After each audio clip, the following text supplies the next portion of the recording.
Hey everybody, welcome to Beauty at Work. We are in between seasons at the moment, so in the meantime, please enjoy this clip from season 2. We're working with Jonathan Keats, who's an artist who focuses a lot on time. And so we have a collaboration in the food space there where we can take each city on Earth, and with Matt Fitzpatrick and other scientists, we can say what existing city the future climate of that city is going to be like. And so for Raleigh in 2100, it's cities like in central Florida or the sort of Caribbean coast of Mexico. Scientifically, like that's the science part. We've done it. But the making meaning of that in a broader way, we have to think about culture and psychology and these other places. And the art comes in there. And Jonathan is really leading us to think about what does this mean about the hybrid foods of the future? So what can grow around Raleigh in 2100? And what cultures are those foods associated with? And how do we confront our current food ways with these hybrid ways that are coming? And we then get into these interesting spaces between the academic and the art, where there's something that appeals to my aesthetic. And so in this case, like the high food version appeals to me. What's the high food that cuisine that we could do? And on the artist side, Jonathan's really clear that no, if we want to provoke a broader conversation, it's way more like hot dogs or barbecue. It is these foods that are so tightly connected to culture that the provocation is bolder and means something different. And so that's useful to me too, to be reminded when I'm retreating to my aesthetic, my disciplinary aesthetic. Yeah. At the institutional level, we're trying to think about what does it look like to support these kinds of partnerships in a broader way. And I don't know yet. Yeah.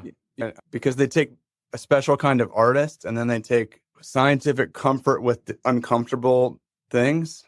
They take a comfort with the recognition that the science on its own might not be doing what the world needs. And so I think if we try to do it institutionally in just this very structural way, like I'm not sure it'll work. Yeah. And so how do we bring scientists to the table who are willing to be part of this conversation with artists who are also willing?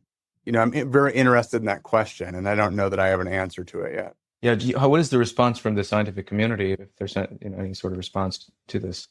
I think there's a response we're supposed to have, which is that I think it's different in the US, let's say, that people feel compelled to say that the art is over here and that they're scientists and they're supposed to do science. Very often, my writing life, I find that like when I go give a talk at a university, there's a group of people that come up and tell me about their secret novels at the end of the day. Yeah. Never been to a university where that isn't true. And almost always like really filthy romance novels. Okay. Whatever that means. I think in the same way, there are lots of scientists who are really interested in art. And so it's there, but it's not part of their work world. Yeah. They've not connected those two elements. I think in parts of Europe, it's quite different. Okay. What would you see as a good model for integrating this? What are the exemplars, or how would you, if you could wave a magic wand and change things here, what could that healthy integration look like? I'll give you an example. Yeah, I don't know the answer to that in a big way, and I hope you can find it for me. An example was we had a bunch of scientists. We've pushed scientists here to think about the farther future, not just 5 years, but 10, 20, 50. And one of the things we see is that what scientists are most comfortable with is a technological future embodied in their discipline. They're comfortable talking about that, but they're not comfortable talking about where that sits in society. And so I think that might be a really healthy way for us to think structurally about some partnerships. And so what does it look like to get the scientists to think 10, 20, 30, 40 years in the future, and then to bring the artists in the conversation to think about how do we think about this? I think that's one model. The other is I'm working with speculative fiction writers some, and it's like usefully awkward. Like we haven't figured out how to work together yet. But one of the things I see on the science side is that we have the climate change scenarios that we talk about all the time. And so those are futures grounded in models, but they're alternate futures, right? Yeah. In the same way that speculative fiction writers would think about alternate futures. But there's no humanity in them. They are futures that are entirely about emission scenarios. And so people can't relate to them. They don't remember which one is which. And so it's how does RCP 4.5 relate to the society we're going to have? We've had a bunch of conversations to think about how do we bring writers into this. I think that the way to make it work and come back in a year is to start with the writers Mm. and to have a group of writers partner with a scientist. And the writer's task is to imagine different, better futures, not utopian necessarily, Yeah. but Yeah. we need help with the better. Yeah. Yeah. But to have the scientists inform the possible. And so we had a conversation a couple of weeks ago where I was pushing our geneticists who do genetic engineering to tell me, like, well, what does the possible look like? There's a lot of latent possible, like that they don't like to talk about. They don't get asked to talk about. Sure. And so one of the things that came up, it's like one of our very successful, really impressive scientists was like, I wake up all the time worried about the reality that within 10 years, we'll be able to extend human telomeres. And in doing so, allow people to live 200 or 300 years. And it really worries me who we are going to allow to live that long. Yeah. We're not talking about that. Like, Yeah. we're having no conversations about that. And the speculative fiction writers aren't really writing about it. And can I create a structural way to pair the writers with these futures that are, I don't know the right word, Brandon, but implied by the technology, Sure. or Afforded. afforded. Yeah, afforded's the right word. Yeah. Afforded by the technology. Yeah. Wow. And so I think it's going to be like people won't know how to work together. But my hope is like we can try enough versions of that we could start to find a way. Brilliant. Yeah. Yeah, but I don't know. What do you think? Yeah. What do you think the ideal would look like? No, I have no idea, but it's just punching to you. I mean, but I've been really curious as to this, how to overcome this two cultures problem that C.P. Snow talked about, and the humanities and the sciences being in their own kind of silos, which I think figuring out ways to have these kinds of conversations where people work on things together in some way seems to be the right way to do it. I just haven't seen, institutionally, I haven't seen any good models. So I think it's one thing to have initiatives like your lab. It's something else to have more conversation in an academic institution or across fields where there is this sort of, there's value to this. I don't know what the incentive structure would be, what the funding structure would be either. But I think you're raising some really crucial issues. To imagine the future, you need to know both the science and to have the artistic ability to do that.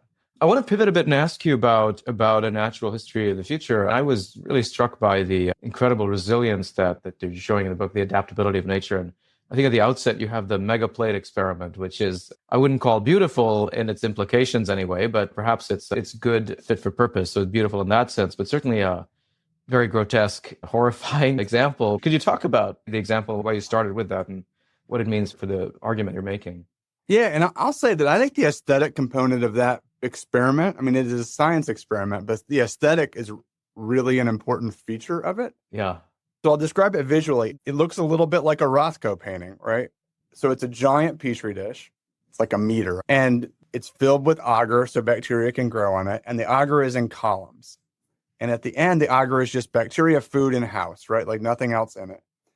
And as you go toward the center, these Rothko painted columns have more and more antibiotic in them. And so you get to the middle, it's like a super toxic, apocalyptic concentration of antibiotic. And the experiment is about how fast the bacteria evolve resistance to the antibiotic. And so the bacteria are introduced in the end columns, and they can go toward the middle. And at the beginning, they have no ability to move through those additional columns because they're not resistant to the antibiotic. And so the only way for them to move through is to evolve resistance. And so what you see unfold in real time over 12 days, if memory serves, then you can fast forward to watch it sped up, is the bacteria very quickly go from that first column that's free of antibiotics to the second one with a low concentration of antibiotics. And many different individual little clumps of bacteria do it, reflecting that many times independently, they're evolving the ability to move across into that next column. And so then they fill that next column. And not very long after, they move into the column after that, until very quickly, the bacteria have evolved the ability to live in this toxic soup of antibiotics right in the middle. For me, the aesthetic there is what makes that work. I would call it sublime. I think it's the terrible sublime. Yeah. It is the same sucking sound as the universe, right? Like that there's something. But if it was a petri dish this big, visually you could show the same thing. But it's the awareness that this is a scale that's about the size of a human body that I think changes it. I think visually being able to see a process that we think of as being from deep time Like that's an aesthetic change. It's a change of a time frame. In retrospect, they talk about a little bit the aesthetic features of this, and they were inspired by an advertisement sign to do this. But I think they were aware that what they were doing was partially about the science and partially about the aesthetics and the art. Yeah. And so to me, that it's actually a really intriguing case because there's not an artist involved, but it is a provocation. And if I show it in a slide deck to an audience, it triggers a really strong emotional response. And so in that way, I don't know, it happens to be science, but it is also in its power art, I think. Did it strike you as science? How did you read it? Yeah, no, I think both, certainly. Yeah, but I think I was more struck by the sense in which we're trying to eliminate bacteria and we think we can do it and we can't. Yeah. And that's the kind of just being struck by how indomitable nature is. It's just, and I think we have this conceit that we're not part of nature, right? That we think we're something outside of it. And there is that, our ability to transcend it to some degree, but I think so much of our technology and even just the way in which we live our lives is premised on that conceit that we are above and not part of nature. Yeah, I mean, for me, like Elon Musk, his gut microbiome came from his mom's body during birth, right? His bacteria on his skin are in an active evolutionary war with the viruses that attack those bacteria. His immune system is interacting with all the species around him every day, even if he pays no attention to them. Yeah. And so there's a way in which like consciousness here is part of what distances us. All the stuff that we think of as sitting in our head. Meanwhile, the rest of our body is just disconnected. And so like that disconnect is really fascinating to me. The body knows where it is. The body knows what it's missing in some level. And that our conscious brains are like, no, I'm in a room alone. There's no other species here. And if I draw a future, I'm going to draw fancy buildings and technology. Right. As long as we got enough engineers, we're cool. Yeah. Yeah. Turns out that's problematic. That's not even who we are. Yeah. No, that's incredible. Yeah. I think our discovering the microbiome and realizing we are actually more than just solitary individuals has been groundbreaking for a lot of people. Well, and just to butt in, Brandon, like we've discovered it twice. We knew about it in 1909. And people who studied termites picked it up from people who studied humans. In 1909, we knew that babies were acquiring gut microbes from their moms during birth and they needed them. Wow. And we just ignored it for humans. Wow. And my hypothesis would be it's so at odds with this Western sensibility of the lonely human out on their own. Yeah. John Wayne and the microbiome don't interact well.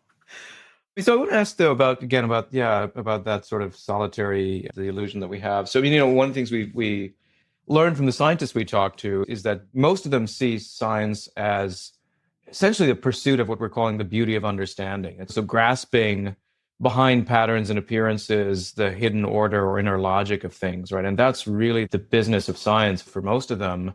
And yet there are others who argue that that's a naive way to depict it. Science is really about violence. It's about conquest. So it's not really, even though scientists light up when they talk about discovery, there is the project of Western science, people would argue, a violent project of conquest, man over nature sort of thing. I wonder what your reaction is to that. To what extent is science about violence or conquest? And I mean, particularly in relation to what you're arguing in your book, how should science proceed if that's really been the trajectory? I think it's a yes and situation. It would be interesting to imagine if we could create a system of scholarship at a national or global level that would work really differently. What would it work like? That's an interesting thought experiment. That clearly we need a system for making more sense of the world in order to act in the world. We've got a 10 billion person experiment going on that requires us to be able to control a huge proportion of Earth's resources for our benefit.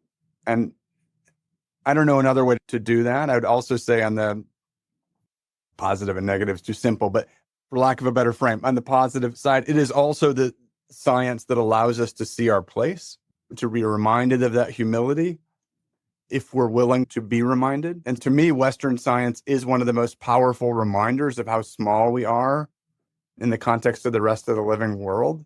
It is also a structure that reinforces our inability to notice that. So formally, It's science that's told us there might be 1 trillion bacteria species, even though we only know 30,000.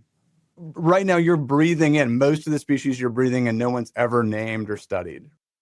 And that is a humble moment before the universe.